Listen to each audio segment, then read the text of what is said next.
with US Market Entry Mastery. Let me make sure that we have it streaming on LinkedIn and YouTube. And fantastic. So we are all set. You guys should be seeing me now. And welcome again to US Market Entry Mastery webinar. I know there are so many amazing founders and industry experts joining us today. And of course, the very first thing I want to do is get to know you and elevate you because thousands of people will be watching this webinar. So first things first, if you are a tech founder looking to enter US market, please write grow in the comments. And if you are someone who's curious about what this cool webinar is all about, write learn in the comments if you're just joining to learn and see what's out there. And of course, excited to welcome you all. Today, we have an amazing topic that's going to be so relevant, so valuable to you guys because we're going to talk about four biggest mistakes that founders make when entering US market.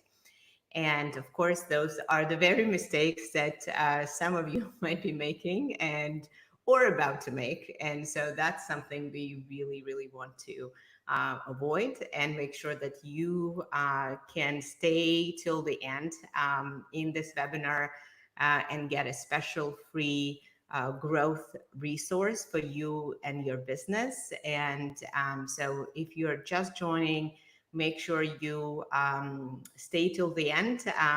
Write grow again in the chat if you are an immigrant or international founder looking to enter US market, to scale in US market, or if you're just an industry expert curious about the content, please write learn in the comments. And of course, the audience today is very global. So it's a great opportunity also for you guys to connect with each other, see who's where. And so I would love for you to also write your country where you're joining from today. Maybe it's your home country, maybe you're traveling, immigrant founders, international founders. That's a great opportunity to connect with each other and maybe get noticed and connected by other folks that are watching. All right. With that, I am excited about today's US market entry mastery because it is the topic that is near and dear to my heart. And not only because immigrant founders are truly some of the best folks out there in terms of their resilience, their drive to succeed. They really understand what it takes to be successful, but also because I'm an immigrant founder, originally from Ukraine, and someone who went the whole entrepreneurial journey from idea to exit. I scaled a company called ClassTag Educational Software to 5 million users in the United States, raised $12 million in funding and sold that business last year. And now I'm a CEO of Elevator Lab, where we help founders grow with confidence and without borders. And of course, supporting immigrant founders, international founders like myself, is a special treat because I'm one of you. And I know that everything is possible when you have the right ingredients. I also, early in my journey, was really blessed with some tremendous support from mentor. And that's my way to give back and know how important mentorship is. And so that's the mission of Elevator Lab, to help other founders grow. All right. So now on to the four mistakes that founders make when entering US market. Mistake number one, US market is a dragon. Well, it is huge.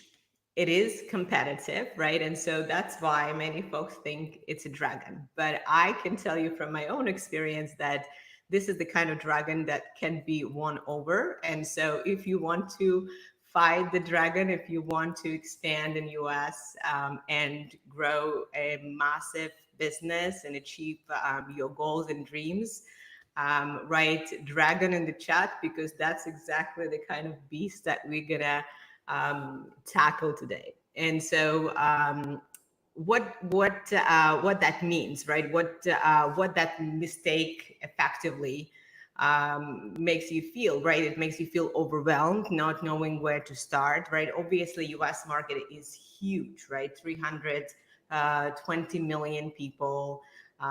Billions of dollars in pretty much every market you are looking to enter, and it can be overwhelming. Many competitors, well funded, massive rounds, right? Where do you start? And so that's, I think, exactly the mistake, because US, because it's so big, is many smaller markets. And as folks here like to say, riches are in the niches. And so that's really where your ability to find that critical segment is going to really make or break your business in the United States. And so what that means is not really looking at the whole market and saying, hey, I'm going to attack US, because that can be really expensive and really deadly. What you want to do is figure out where is your moat, where is your Trojan horse, to focus on that ideal persona and value proposition for that persona. And as some of you might know, there are states in the United States like Texas, California, New York, etc., that are bigger than many countries. And so there is not only opportunity to think of segments, but also opportunity in many B2B segments in particular, or B2C areas where density matters, to think of it as a regional rollout or regional play. And so I can share my own experience. When I was building ClassEg, we built a software platform to help parents and teachers to communicate. And so, of course, the natural entry point might be over 3 million US teachers, right? But when you look at these teachers, it's again a huge market that is overwhelming. How the heck do you build a product that is perfect for over 3 million people? And so, what we did instead is really zoomed into that core persona, which in our case were teachers not only in elementary schools, but specifically K through second grade, because in those areas they don't use learning management systems yet. And then focus on those that are serving diverse populations, foreign immigrant families, etc. In public education system in US, it's called Title I schools typically. And so what that allowed us to do is to gain tremendous clarity on how to build and evolve our product, how to gain traction, and really be the best product for that specific persona in a very competitive market where we had three very well-funded competitors, hundreds probably of others that never saw the light of day. But we were so focused that we built truly the best product that teachers of that specific kind were raving about. And so that helped us scale to 5 million users, and do that by building really the best product. All right. So the second one is a really, really important one. So I love the phrase start before you're ready. And I am fully subscribing to that. But when it comes to fundraising as an immigrant or international founder, raising before you're ready is a no-no. It's a massive waste of time, and it's just not going to lead anywhere. So rather than trying to raise as an immigrant or international founder before you gain traction in the United States, you have to focus on that early traction. And so I know there are folks that are helping maybe in your native markets, accelerator programs, connecting with US investors and whatnot. Success rate on fundraising in this economic climate is even lower than in general, which is, of course, there is this very small percentage of startups that get in funding at all.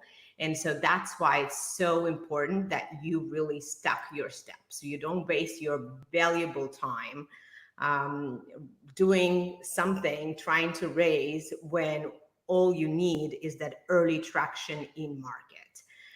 And so that's really where the big time waste goes. And obviously, when a startup is wasting time, they end up with no money and no traction. And that's not a situation that any founder wants to be in. So, how do you gain that first traction in the United States, right? And so that's really the subject for a whole separate webinar about gaining those first customers. But I did want to share with you a few tidbits so you can take that with you. And so to gain early traction, really, there are a couple of things. One of them is lean into your affinity groups, right? So for me, for example, on the B2C side, when my daughter was small, who got me into this parent school business in the first place, I was part of many mommy groups and Russian speaking, Ukrainian speaking, etc.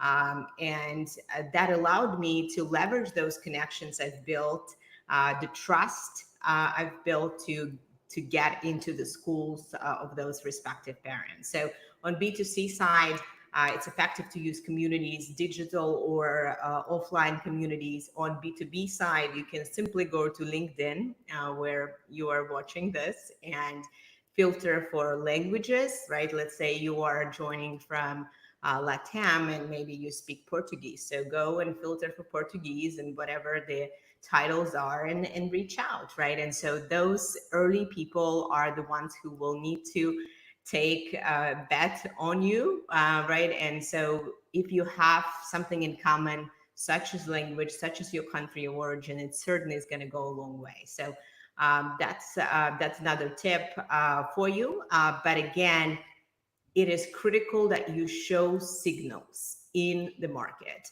Pilots, paid ideally, early customers, lead generation, momentum, right? Nobody gets funded because they need money.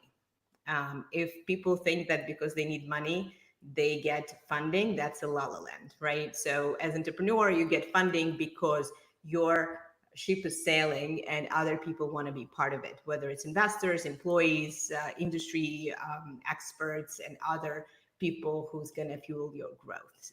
So don't live in la la land. Focus on that early traction and raise to accelerate that traction, not to gain it. All right. Mistake number three. Many founders entering US come to me and say, okay, I have it all figured out. I have this big shot US salesperson that I'm going to hire, and they're going to magically build this US market for me. A big no no. I have seen so many folks get burned. And frankly, including myself, I started with the founder-led sale and introduced this big short salesperson still at the early stage of the business, and unfortunately fired two, not one but two of them, and that actually saw my business triple with folks that were ready to knock on doors, roll up their sleeves, and do the work. And that's really key, because no one in the whole world wants this startup of yours to succeed more than you do. And that's why the first sales have to be founder led. You live and breathe that mission.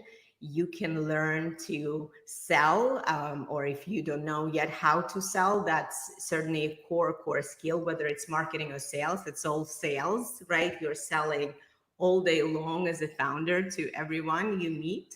And that's why it's so critical to really feel the market, to be there, right? See what's working, what's not, how long does it really take to close a deal, what are the obstacles to overcome, and that allows you to really iterate on the model, and then you can start building and scaling the team, but not in those early days. Nobody's going to go all in and do whatever it takes, and that's what it takes to really gain that first traction.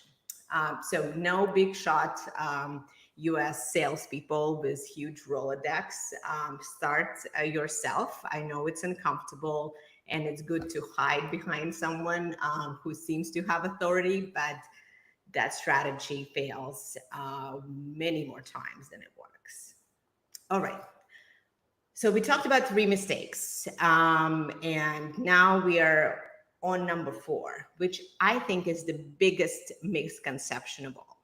And by the way, if you haven't been leaving questions in the chat, now is a good time. We will get to them. And so certainly want you to continue writing and commenting as we go along. So on to mistake number four.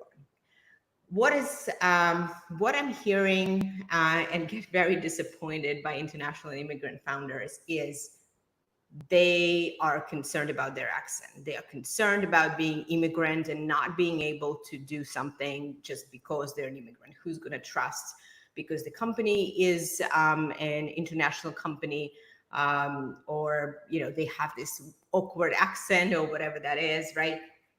This is simply a limiting belief that's on you if you feel that way, right? I know from my own experience that that's just something that can be overcome and frankly can be actually leveraged, right? And so if you think about your accent, you sound different.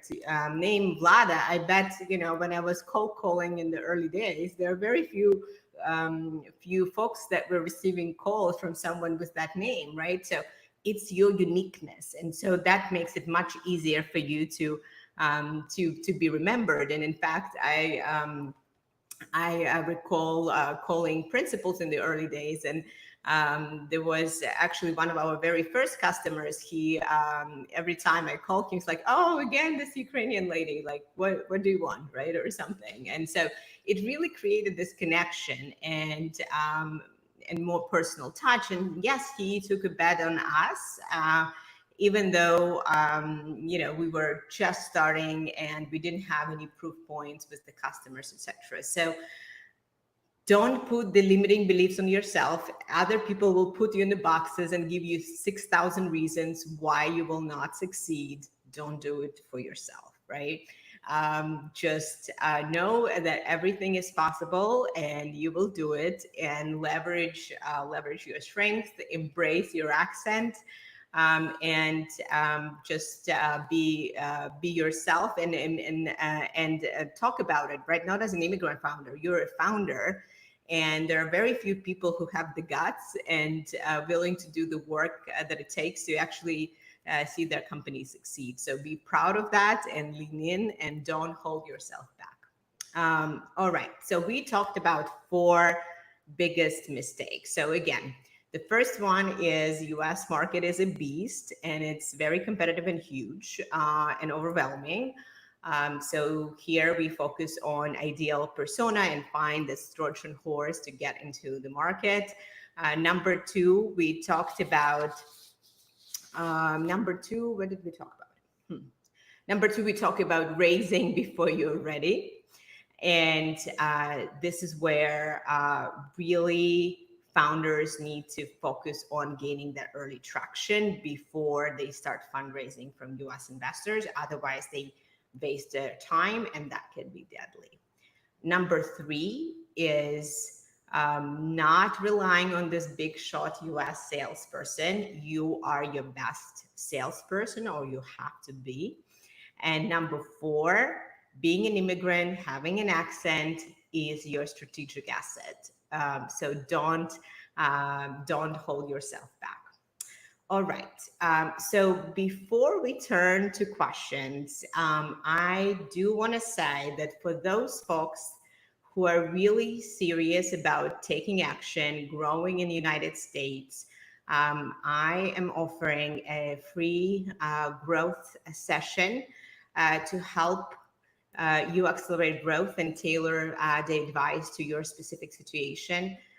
as well as really evaluate if you are a good fit for Elevator Lab and if we want to work together.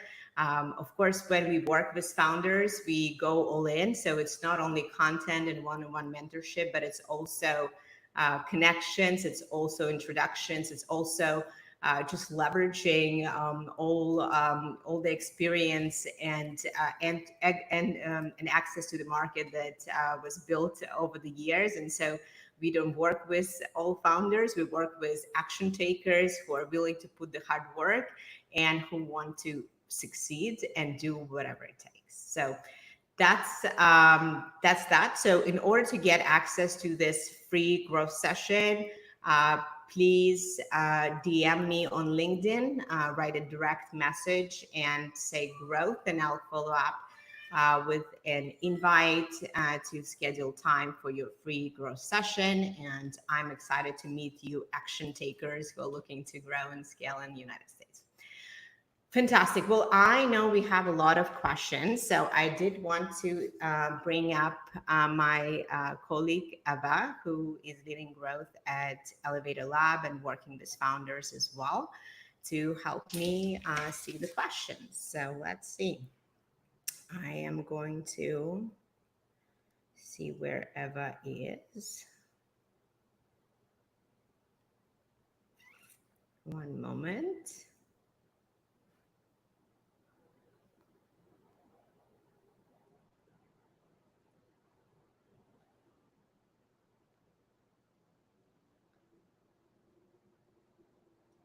Awesome. All right. Well, if you have any more questions, make sure you write them or take a minute while Eva is joining. If you're serious about growth, to send me a DM. And I am very excited to connect with you and, of course, see the questions you have. All right. Not seeing Eva here, but all right, let me see the first question. Cool. Um, yeah, so the question is when I already have an established business in a core market and I want to. Hi. Hey, Eva. I was just starting with the Hi. first question. Do you want Hello, to introduce mateys. yourself? Yes, hello and greetings from Costa Rica. I'm Eva and I spent the last 12 years working in various growth roles at startups in the UK and the US, and the last whole 7 years with Vlada at ClassTag, which was acquired, and now supporting founders at Elevator Lab. Amazing.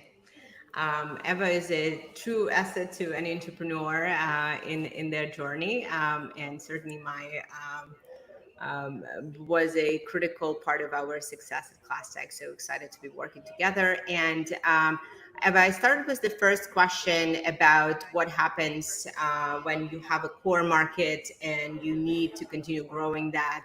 How do you take resources away, and how does the founder balances that? And I think this is a really, really important question. And so the really there is no magic pill here, right?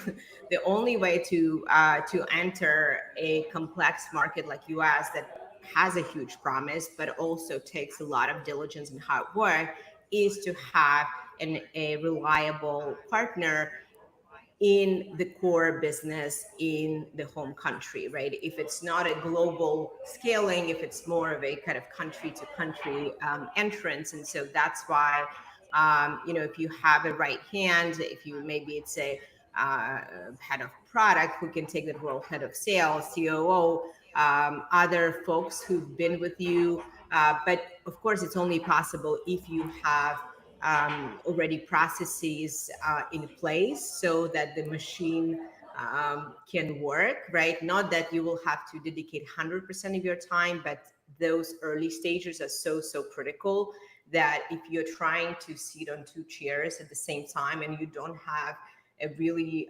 strong support in your home country, it's not going to be possible to be successful. So I'm not going to sugarcoat it. Um, Eva, other questions that you're seeing from folks?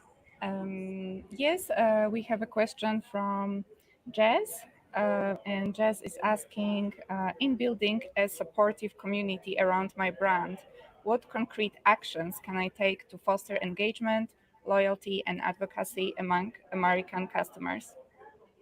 Yeah, that's amazing question, and certainly I would say when I was starting ClassTag, building a community before building a product was a really innovative approach. Now I almost feel it's table stakes, right? I think now, if you look at folks like Figma, if you look at so many examples, right? How competitive are these different products or product categories, right? And so what differentiates you really is that brand. And so the way you do it in practical terms, how Jess is asking, is actually first not selling anything. And I think that's exactly what I initially did with teachers, right? So I approached them to be my kind of design partners. I asked them about their needs. I asked them about their workflows, their challenges, right? And then I work with them to integrate it. And by the way, I updated them on a monthly basis about our progress, right? Because you people help those, right, who when they feel part of it, right? And so I think that a concrete example would be to have a number of folks. Both in a kind of private offline domain as well as public domain, right? Building in public is a great way to achieve that as well. Anything you would add, Eva? I totally agree. I think we also had great results with a private Facebook community, and the key was exactly not selling, but using that community to support early users and really engage with them, and then and really listen, even if sometimes the feedback was challenging, taking it Absolutely. all on board. Yes, exactly. And I think the other thing I think that's critical is that as a founder, you get so much feedback. Feedback is coming from everywhere, right? Every guru that never built a business in their life, every customer or your mom or anyone, right? But I'm a big believer that the only feedback that truly matters, right, beyond, of course, sort of mentorship that helps accelerate your journey, is the feedback from your customers, right? So when founders ask me, oh, I am building this and this, do you like it? If I'm not the target customer, who cares, right? It is not up to me to decide. If you have customers who are willing to show you commitment, vote with their dollars, with their, whatever other form of commitment you're requiring, that's the only thing that matters. So I think in building that community, you have to be very thoughtful about how to filter that feedback, so you don't see the forest, the trees from the forest, right? You or forest from the trees, right? You are somewhere sort of lost in piles of feedback, and you don't know what to act on, right? So act on the feedback from your core persona, your core customers that are showing commitment.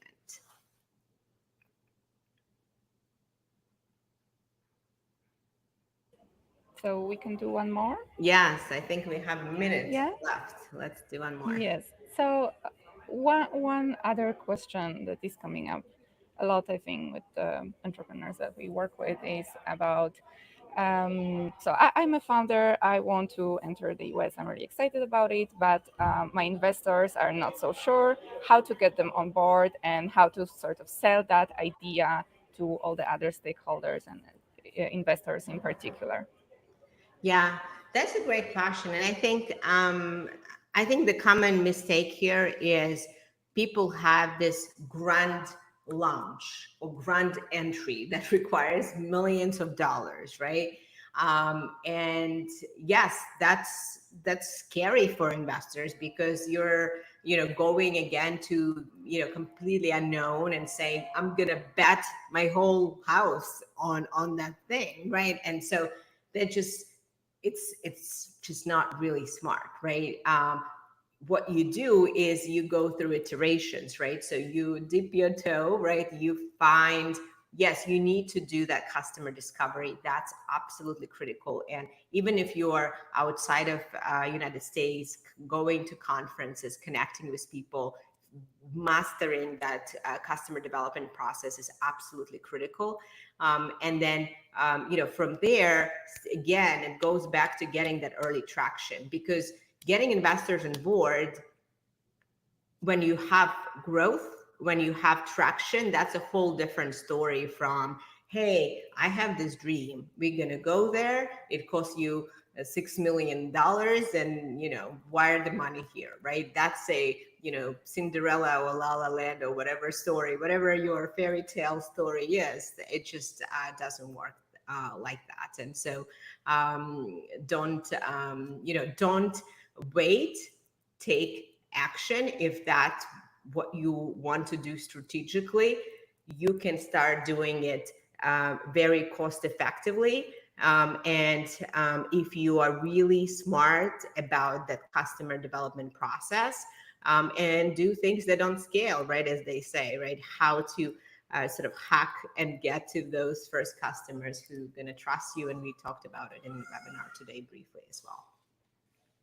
Amazing. Well, I think we're on time. That's a wrap. Again, folks, for those of you who are watching this, if you haven't, I've seen lots of DMs coming to my inbox. But if you have not DM'd me yet, with the word grow, so I know you've watched this webinar and you're action taker and you're serious about growing the US, I'm excited to offer a free growth session, and advice and tips about scaling in the United States, and explore if you might be a fit for elevated program.